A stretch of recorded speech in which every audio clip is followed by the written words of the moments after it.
بسم الله الرحمن الرحيم. إن الحمد لله نحمده ونستعينه ونستغفره ونعوذ بالله من شرور أنفسنا ومن سيئات أعمالنا. من يهده الله فلا مضل له ومن يضلل فلا هادي له، وأشهد أن لا إله إلا الله وحده لا شريك له، وأشهد أن محمدًا عبده ورسوله صلى الله عليه وعلى آله وسلم. يا أيها الذين آمنوا اتقوا الله حق تقاته ولا تموتن إلا وأنتم مسلمون. يا أيها الناس اتقوا ربكم الذي خلقكم من نفس واحدة وخلق منها زوجها وبث منهما رجالا كثيرا ونساء، واتقوا الله الذي تساءلون به والأرحام، إن الله كان عليكم رقيبا. يا أيها الذين آمنوا اتقوا الله وقولوا قولا سديدا يصلح لكم أعمالكم ويغفر لكم ذنوبكم، ومن يطع الله ورسوله فقد فاز فوزا عظيما.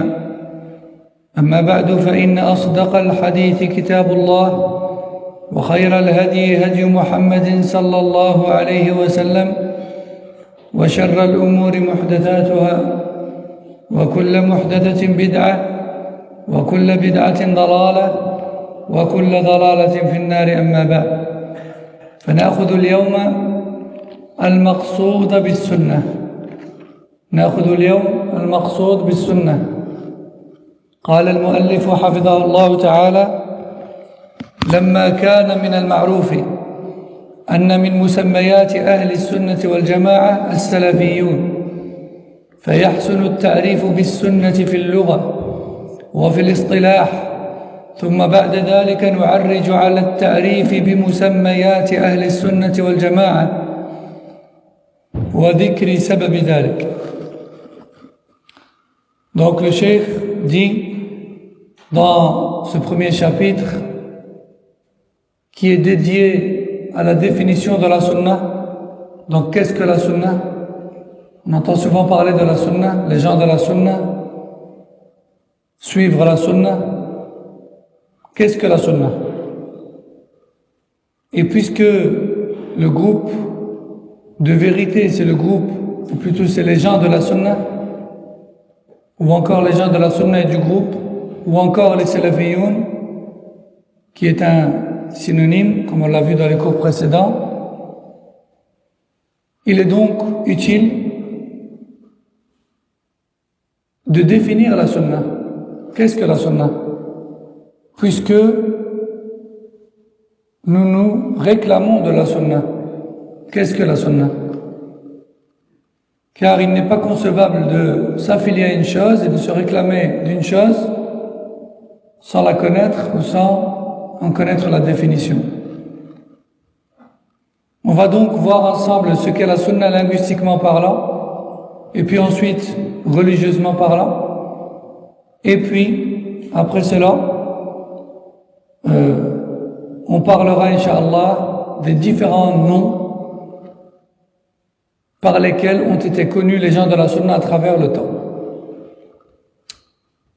Et également, bien sûr, évidemment, les causes de ces noms-là. فالسنة في اللغة هي الطريقة والسيرة، كما ذكر ابن الأثير في النهاية.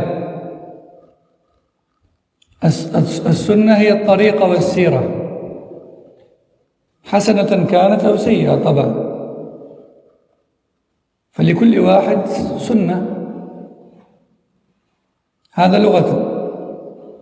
وقد اختلف علماء اللغة هل السنة مقصورة في اللغة على الطريقة الحسنة أو أنها تشمل الحسنة والقبيحة؟ والصحيح أن المراد بها في اللغة هي الطريقة سواء كانت حسنة أو قبيحة. ومما يدل على ذلك حديث النبي صلى الله عليه وسلم: من سن في الإسلام سنة حسنة فله أجرها وأجر من عمل بها، ومن سن سنة سيئة فعليه وزرها ووزر من عمل بها. رواه مسلم.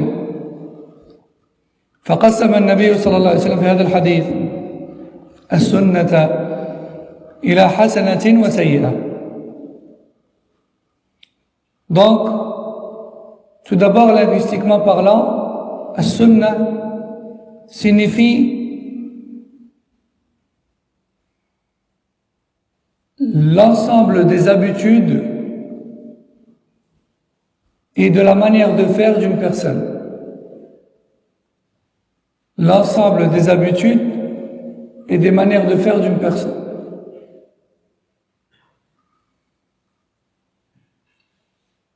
Durant toute sa vie. Durant toute sa vie. Et les savants de la langue arabe ont divergé sur la question de savoir est-ce que la sunnah désigne seulement les bons caractères dans la manière de vie d'une personne, ou bien si elle englobe également les mauvaises choses qu'elle a en elle dans sa vie. Et la vie le plus juste, wallahu a'lam, c'est que al-sunnah, linguistiquement parlant, englobe les bonnes et les mauvaises choses dans les habitudes d'une personne. Linguistiquement parlant. Preuve étant la parole du prophète sallallahu alayhi wa sallam: quiconque remet à l'ordre du jour ou propage parmi les gens une bonne habitude ayant un fondement en islam, alors il sera récompensé pour son acte et pour les actes de tous ceux qui les suivront en cela. Tandis que celui qui propage parmi les gens une mauvaise habitude, et en arabe il a utilisé le terme man sanna sunnatan sayyi'a, celui qui propage parmi les gens une mauvaise sunnah, alors il aura son péché et le péché de tous ceux qui l'ont suivi. Rapporté par Muslim. Donc le prophète sallallahu alayhi wa sallam a clairement catégorisé les sunan en bonnes et mauvaises. Donc si on répète la définition de la sunna linguistiquement parlant, l'ensemble des habitudes d'une personne, cela englobe bien sûr ses bonnes et ses mauvaises habitudes. Tout ça, ce sont des sunan dans sa vie. Je répète, ça c'est linguistique. وأما تعريف السنة في الاصطلاح فلها اصطلاح عند المحدثين كما أن لها اصطلاحا عند الأصوليين وكذلك عند الفقهاء.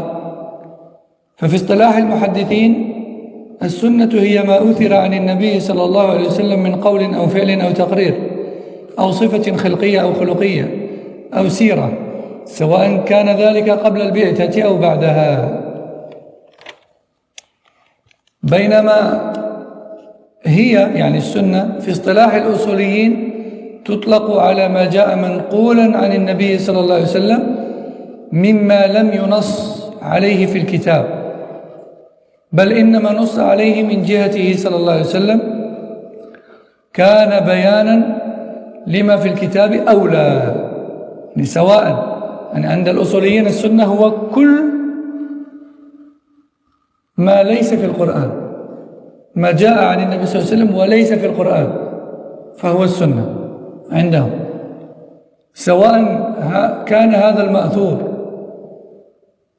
مبين للقرآن أو لا فهو سنة. وتطلق السنة في اصطلاح الفقهاء على ما ليس بواجب، فيقال هذا الشيء سنة، وهذا هو المشهور عند الناس، عند عوام الناس. عوام الناس إذا قلت لهم مثلا النبي صلى الله عليه وسلم أمر باللحية، قال اعفوا اللحى، يقول لك نعم لكن هذه سنة، يقول نعم هذه سنة، يقول لك خلاص ليست واجبة. وهذا فهم خاطئ للسنة في هذا المجال، لأنه هو هنا فهم السنة بمعناها الفقهي وهو غير الواجب، وهذا خطأ. هذا خطأ، لأن النبي صلى الله عليه وسلم أمر قال اعفوا، والأمر يقتضي الوجوب إلا أن تأتي قرينة تصرفه من الوجوب إلى الاستحباب مثلا، وهنا لا قرينة. المهم، وكله مهم،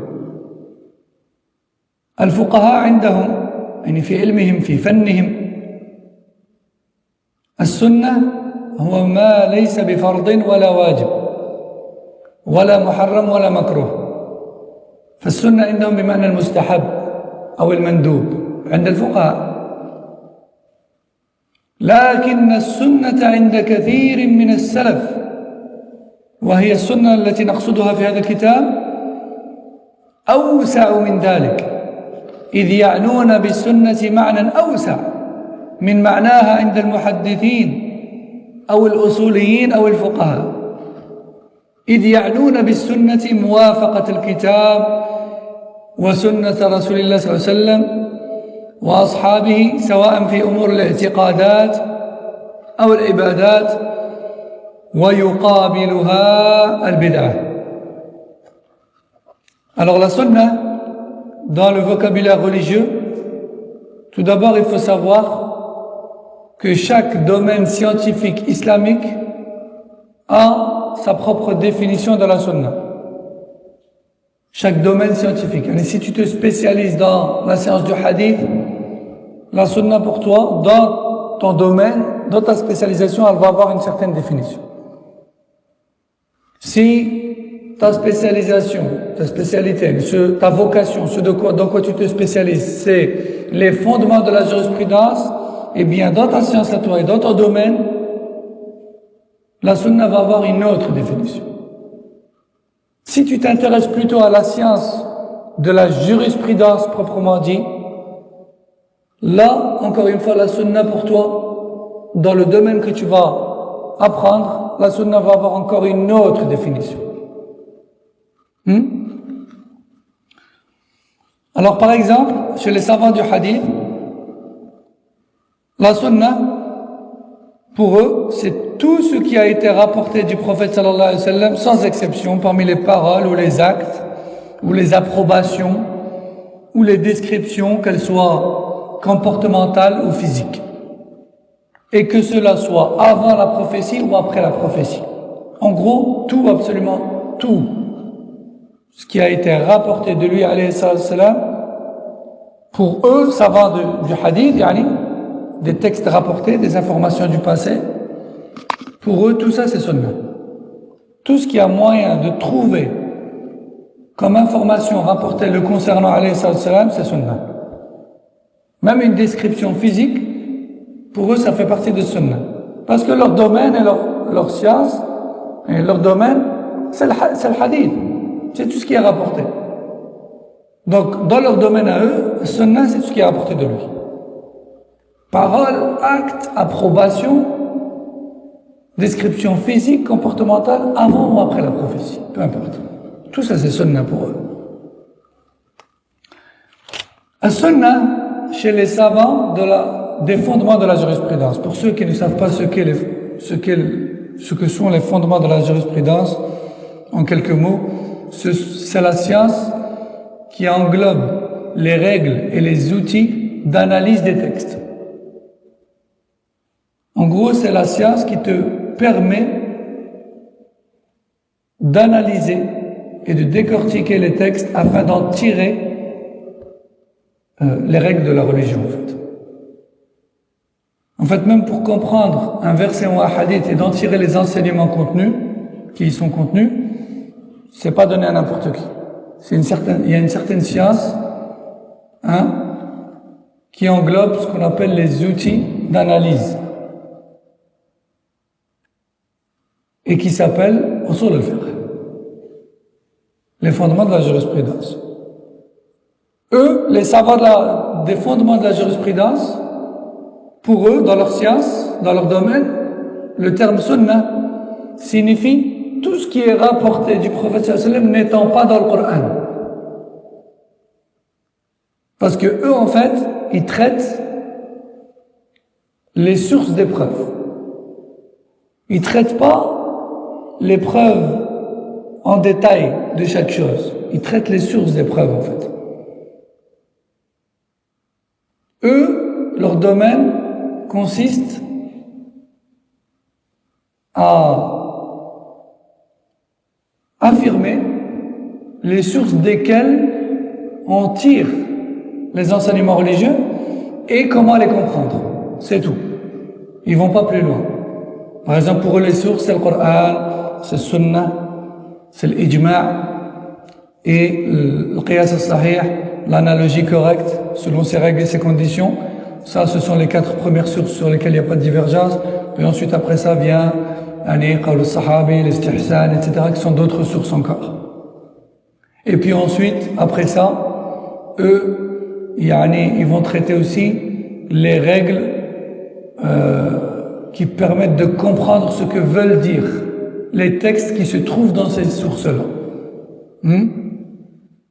Quel mot laisse entendre l'interdiction formelle? Quel mot laisse entendre que c'est détestable mais pas interdit? Quel mot laisse entendre que c'est obligatoire et indiscutable? Quel mot laisse entendre que c'est pas obligatoire mais recommandé? Quel mot laisse entendre que c'est ni obligatoire ni interdit, quoi que ce soit, c'est juste autorisé, etc., etc. Ce sont juste des règles d'analyse, en fait. Quelles sont les sources et comment on les analyse? Point. Ça, c'est la science des fondements de la jurisprudence. Ils vont pas plus loin. Eux, ils traitent pas les choses halal ou haram, telle chose c'est haram parce que tel délil, telle chose est halal parce que tel délil, non, ils vont pas. Ça, c'est le travail de ce qu'on appelle fuqaha, les jurisconsultes. Ça, c'est la jurisprudence.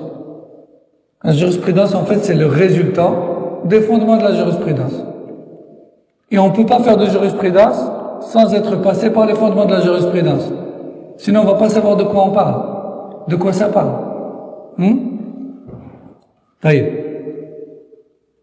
Donc, les savoirs des fondements de la jurisprudence, pour eux, sunnah, ça veut dire quoi? Ça veut dire tout ce qui est rapporté du prophète sallallahu alayhi wa sallam, n'étant pas dans le Coran. Que ce texte-là explique un passage du Coran ou non, peu importe. À partir du moment où il est rapporté du prophète sallallahu alayhi wa sallam et qu'il n'est pas dans le Coran, c'est une sunna pour eux. Dans leur vocabulaire à eux, puisqu'on a dit que eux traitent de choses, qu'est-ce qu'on a dit? Les sources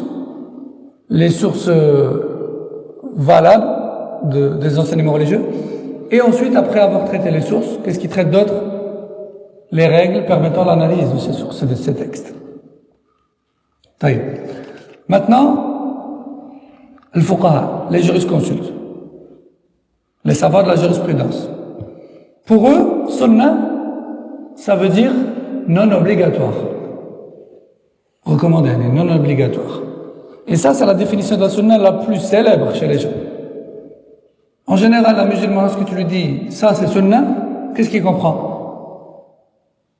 Comprend, c'est pas obligatoire. Vrai ou pas? C'est la première chose qui lui vient en tête. Ça c'est sunnah. Ah, ben ça va alors, c'est pas obligatoire. C'est ça qu'il comprend. Ça, là, c'est vrai ou pas? La plupart des gens, quand on leur dit ça c'est sunnah, ah, ben ça va alors, c'est pas obligé. Ça, c'est une mauvaise compréhension. Parce qu'en fait, la définition de la sunnah, ou plutôt, ceux qui définissent la sunnah comme étant la recommandation et non pas l'obligation, ce sont les jurisconsultes. C'est juste un domaine parmi les domaines de science. Mais quand on dit de façon générale qu'une chose est une sunnah, ça veut dire que c'est une pratique légiférée que le prophète sallallahu alayhi wa sallam a fait ou enseigné en islam. D'accord? Donc, en fait, quand quelqu'un te dit cette chose est une sunnah, il faut chercher à comprendre qu'est-ce qu'il veut dire par là. Est-ce qu'il veut dire que c'est rapporté? Est-ce qu'il veut dire c'est recommandé? Etc. Et ça se voit dans le contexte, en fait. Le contexte de parole. C'est à partir du contexte qu'on peut comprendre que veut dire celui qui parle.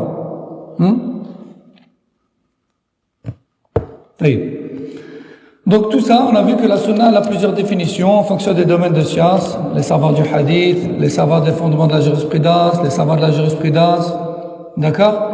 Mais la sunna chez beaucoup de salaf, et c'est ce qui est voulu dans ce livre, et c'est ce qui est voulu quand on dit les gens de la sunna chez beaucoup de salaf est bien plus vaste que ces 3 domaines de science. La sunna, chez beaucoup de salaf, et la sunna qui est voulue dans ce livre, c'est tout ce sur quoi étaient le prophète sallallahu alayhi wa sallam et ses compagnons, autant sur le plan de la croyance ou de la pratique. Autant sur le plan de la croyance que de la pratique. C'est quoi la sunna chez les salafs? Eux, quand ils disaient sunna, ils voulaient pas dire c'est pas obligé, pas obligatoire. Non.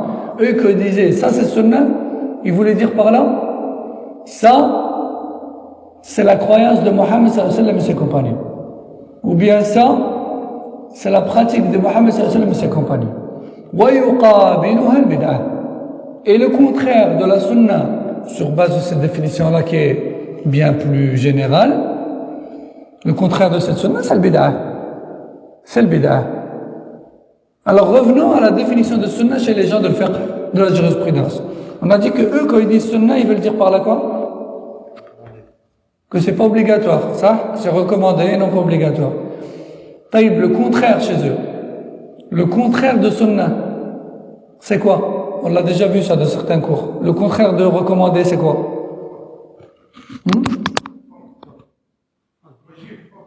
La, les fuqaha, les juristes consultent.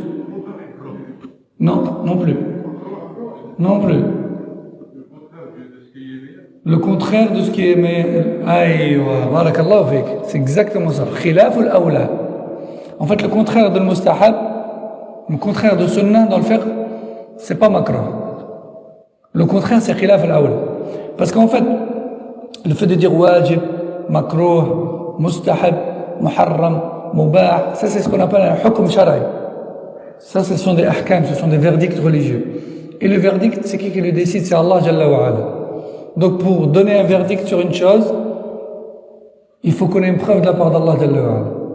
Si on n'a pas de dalil, on peut pas juger une chose interdite, obligatoire, autorisée, interdite, recommandée. On n'a pas le droit. Il n'y a que Allah Jalla wa Ala qui décide de ces choses-là. Donc, pour donner un verdict sur une chose, il nous faut un dalil. Si on a un dalil qui dit que cette chose elle est recommandée, d'accord? Pour dire que son contraire, c'est détestable, qui est un autre verdict, il nous faudrait une preuve. Ça? D'accord? Or, les fuqaha disent que ce qui est recommandé, son contraire n'est pas makruh. Son contraire, c'est khilaf al-awla, comme dit Cheikh al-Uthaymin, rahimahullah. C'est le contraire de ce qui est meilleur, comme le frère a dit. Hein? Donnons un exemple. On prendra un exemple. Il est recommandé de prier 12 unités, de faire 12 unités de prière surérogatoire par jour, qui donne droit à un palais au paradis. Ça, هذا مستحب, c'est recommandé. Si la personne ne le fait pas, est-ce qu'on dit qu'elle est tombée dans un makruh? On peut pas dire qu'elle est tombée dans un makruh. Parce qu'elle a fait le wajib, elle a fait l'obligatoire, ça. Mais elle n'a pas fait les 12. On peut pas dire qu'elle a fait le makruh. D'accord? Mais on dit qu'elle a fait khilaf al-awla.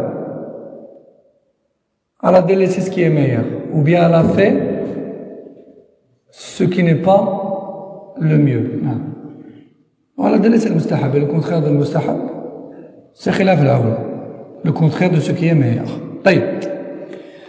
Les salafs, eux, quand ils mettaient en garde contre les innovations et les innovateurs, et qui disaient qu'il faut suivre sunnah, ils voulaient dire par là qu'il faut être sur la croyance et la pratique du prophète sallallahu alayhi wa sallam et ses compagnons. Et le contraire de la croyance et de la pratique du prophète sallallahu alayhi wa sallam et ses compagnons, le contraire c'est quoi? C'est le bid'ah. C'est ça qu'ils voulaient dire par là. D'accord? À l'époque, au début de l'ère musulmane, ils parlaient pas avec ce vocabulaire-là. Mustahab, makruh, kada. Ils parlaient, si c'était makruh, ils disaient pas, yani mustahab, mubah. Ils disaient pas ces paroles-là. Eux, pour eux, le prophète sallallahu alayhi wa sallam a dit, faites, hadi sunnah. C'est ça sunnah, faites. Eux, ils posaient pas la question, ouais, mais est-ce que c'est obligé ou pas? Le prophète sallallahu alayhi wa sallam a dit, faites. Hada makan, ça s'arrête là. Taïe? Bien sûr, ils savaient, selon le contexte d'enseignement, ce pourquoi ils risquaient d'être châtiés s'ils le délaissaient, et donc ils savaient au fond d'eux que c'était obligatoire, et quand ça ne l'était pas. Mais ils ne posaient pas la question. Oui, mais est-ce que c'est obligatoire ou pas? Oui, il faisait. Le professeur sallam a dit fais, je fais. Ah non. Donc, ce qui est voulu par Sunna chez Salaf, en général, c'est la croyance et la pratique du prophète sallallahu alayhi wa sallam et ses compagnons. Et le contraire de cette Sunna, c'est le bid'ah. طيب فيقال فلان على السنة إذا كانت أعماله على وفق كتاب الله وسنة رسوله صلى الله عليه وسلم ويقال فلان على البدعة إذا كان عمله مخالفا للكتاب والسنة أو أحدهما.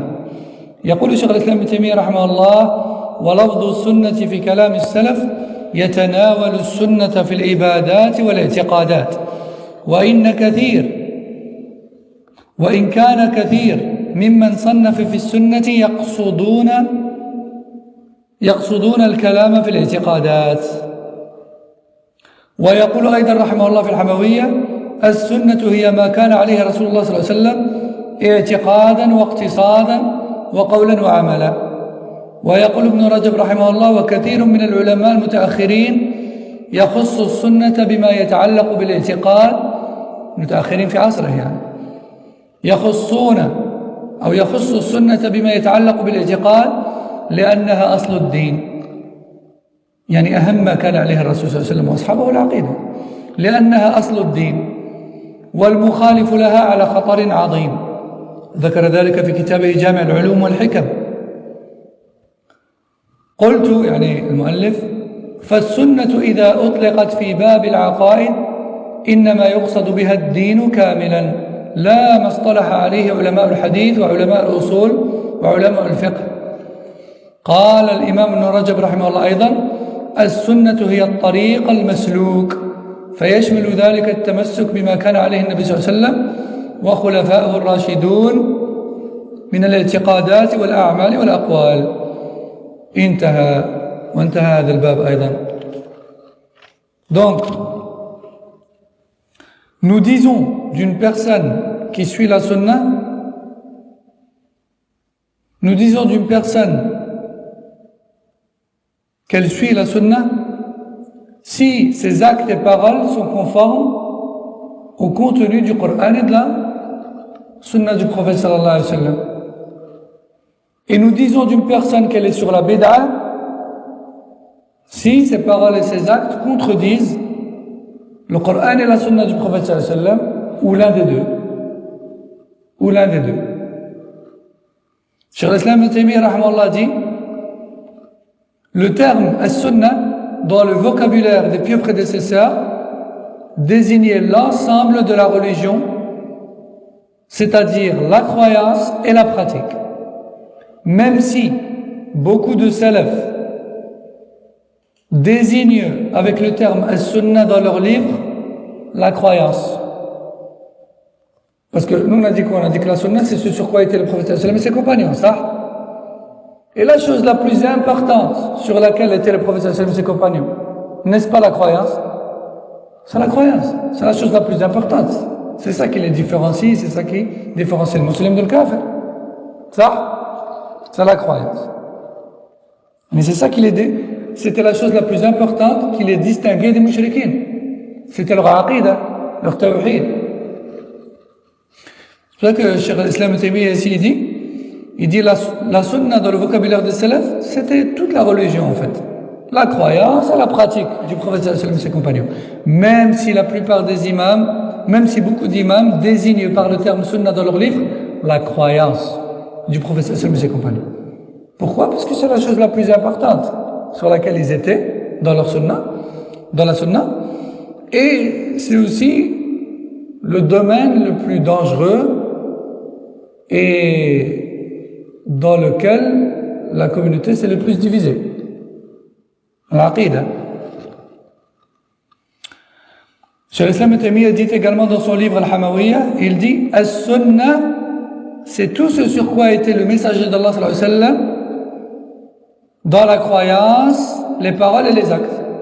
Fin de citation.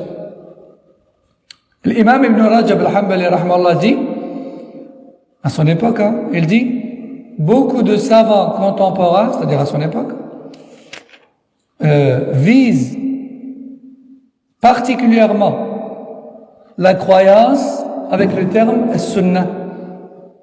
car la croyance, c'est la base de la religion et c'est la chose principale sur laquelle étaient les salafs. Et celui qui contredit la croyance, et donc la base de la religion, et donc la partie la plus importante de Sunnah, encourt un grand danger. Fin de citation. L'auteur Hafidahullah nous dit,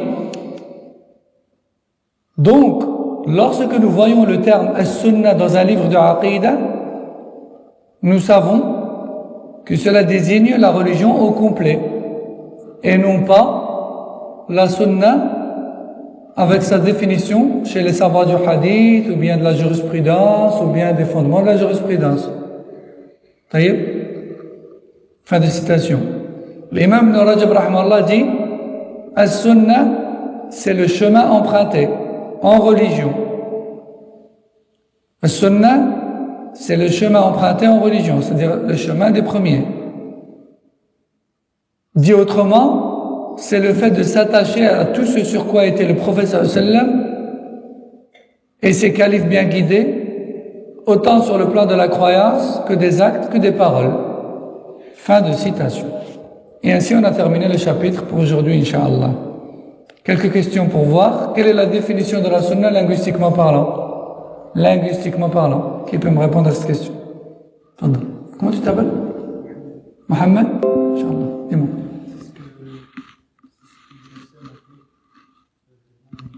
L'ensemble.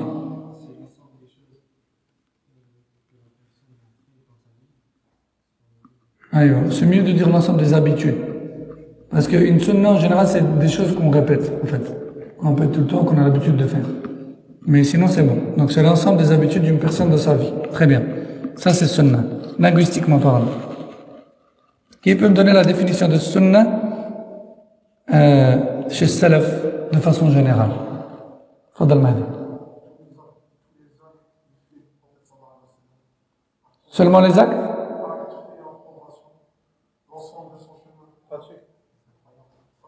Là, tu es en train de me donner la définition de sunnah de l'ashab al-hadith, les approbations, etc. En fait, tu étais proche. C'est l'ensemble des actes, mais juste avant les actes, la chose la plus importante, la croyance. L'ensemble des croyances et des actes. De qui? Du prophète sallallahu alayhi wa sallam et ses compagnons. C'est ça la définition de sunnah chez Salaf. Donc quand on parle de droiture, quand on parle de droit chemin, et qu'on utilise le terme sunnah, c'est ça qu'on vise. La croyance et la pratique du prophète sallallahu alayhi wa sallam et ses compagnons. Et son contraire, c'est quoi? Al-Bid'ah. D'accord? Et si quelqu'un nous dit, oh mais sunnah c'est pas obligatoire, non? On lui répond quoi? Jibril.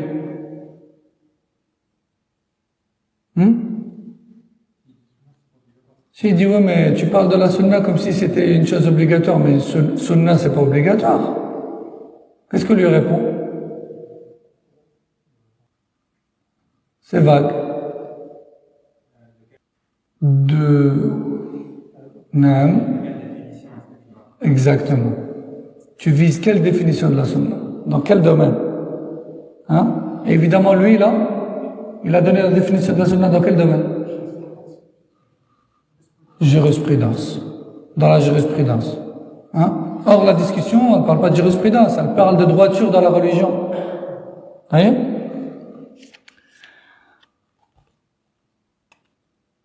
Une personne dont les paroles et les actes sont conformes, sont toutes conformes au Coran et à la Sunna. On dit d'elle que c'est une personne qui est